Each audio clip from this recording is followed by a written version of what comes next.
বংশ যে মুখে ডাকি মা কে ধ্বংস করে দে।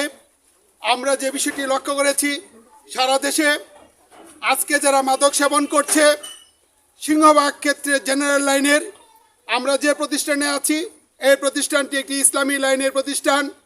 আমরা এ পর্যন্ত যে সমীক্ষা রয়েছে সেই অনুযায়ী মাদ্রাসা শিক্ষায় যারা শিক্ষিত তারা মাদকের দিক থেকে অনেক অংশে কম বা জিরো অংশে। আমরা সেই জন্য মাদ্রাসা শিক্ষার্থীদেরকে অভিবাদন এবং শুভেচ্ছা জানাই।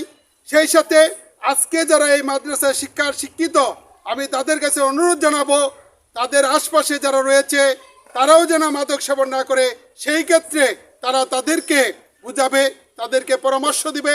আজকে বিশ্ব মাদক বিরোধী দিবস, এই দিবসে আমাদের অঙ্গীকার হোক এই দেশ মাদক মুক্ত, এই দেশ হোক আমাদের সমৃদ্ধ একটি বাংলাদেশ।